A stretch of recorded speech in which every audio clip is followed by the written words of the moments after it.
En relació al primer bloc, el Pla General de Política Forestal, el Pla General s'inspira en la voluntat i la vocació de dinamitzar el sector. Els primers punts a destacar són el desenvolupament del sector forestal, ha de potenciar i permetre la gestió i que aquesta gestió sigui rendible, vinculant els productes amb la indústria, incentivar la mobilització dels recursos. La protecció dels espais ha d'anar lligada a la gestió cobrint els ambients en agromosaic, una de les possibilitats. El pla treballa tenint en compte el context de canvi climàtic i també per minimitzar els efectes d'aquest. S'ha fet un esforç de simplificació en relació a la primera proposta que ja hi havia i en aquest sentit s'ha estructurat en 6 eixos estratègics, 15 línies d'actuació i 104 accions dividides en actuacions programables i no programables més unes altres de transversals. I per últim, el Pla General de Política Forestal també preveu un programari de recerca i un programari de transferència i comunicació. Molt sintèticament, si algú vol després dir alguna cosa més. Llavors, en relació al bloc 1,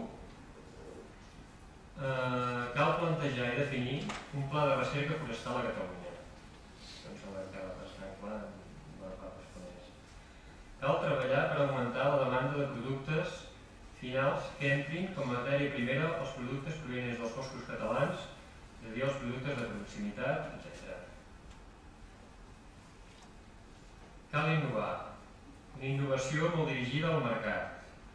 Cal treballar en nous productes, en nous models de negoci, millora de productes, redefinir la demanda cap a productes locals, etc. En un context de crisi com el que ens trobem, cal invertir en R+D+I i generar legislació que simplifica les tasques administratives i vagi adreçada al foment de consum de productes forestals locals. A més, generar documents que innovin o aportin als tècnics innovació en tècniques silvícoles i models productius, així com altres propostes. Cal aprofitar i potenciar el paper de l'administració com a facilitador i catalitzador per impulsar el sector i les iniciatives que es puguin donar al territori. Cal treballar per generar confiança entre administració, empresa i centres de recerca. Una bona eina seria generar ecosistemes d'innovació com per exemple un possible clúster català de la fusta o altres coses que han sortit aquí.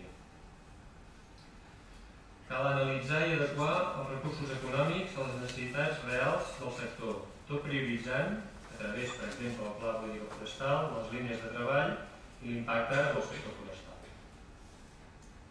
Això en relació al primer bloc. Segur que ens han deixat coses, però una mica sintèticament. I el segon em perdonareu perquè encara serà més caòtic que el primer perquè no tinc temps de passar-ho net. I més han sortit moltes coses. Primer, una mica seguint la línia de les preguntes que s'han anat formulant, un tema seria la gestió adaptativa, que cal modelitzar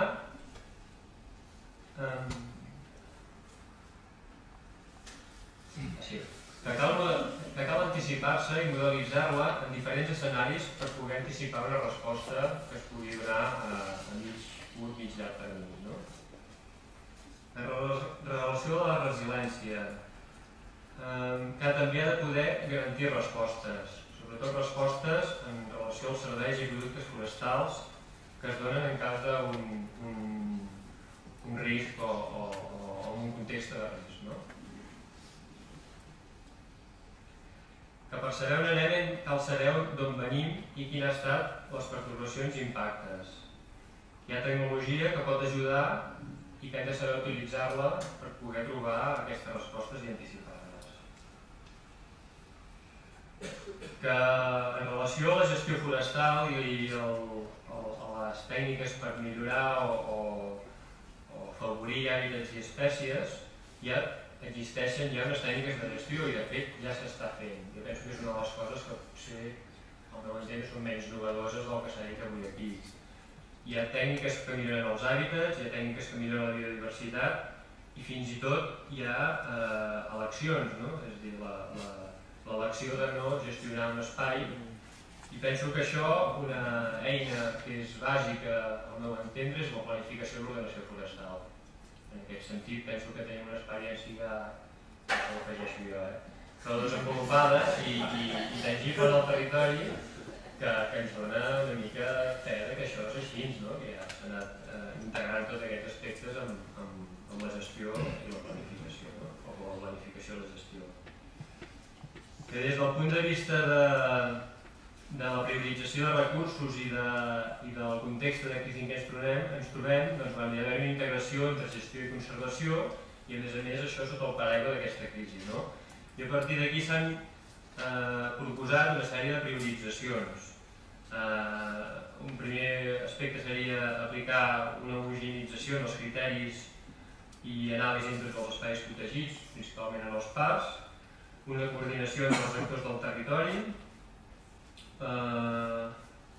una optimització i estalvi de recursos humans i econòmics, una potenciació del turisme verd, aprofitar les sinergies público i privades en aquest sentit, reforçar la promoció de la marca Parcs com a element que reforci tot això, una cerca de fons a través de programes europeus que ja es fa, però que s'hauria d'intentar treballar com a línies de finançament, tots els aspectes d'educació ambiental i comunicació com a element bàsic per poder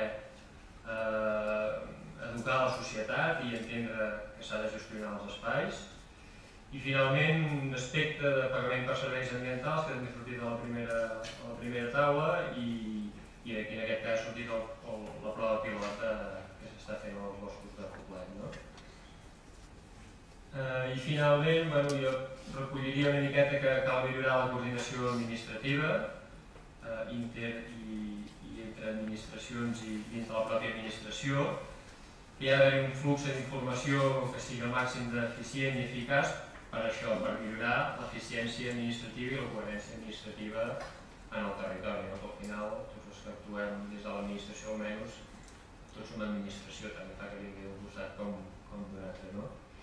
I això que ja disposem d'una informació ambiental penso que molt potent i amb una base científica molt exportable, fins i tot diria, i que això ens ha d'agilitar i facilitar l'agilització de tots els tràmits administratius, ja sigui per l'impacte territorial, per la gestió territorial com per la gestió forestal que es podria esdevenir per les administracions.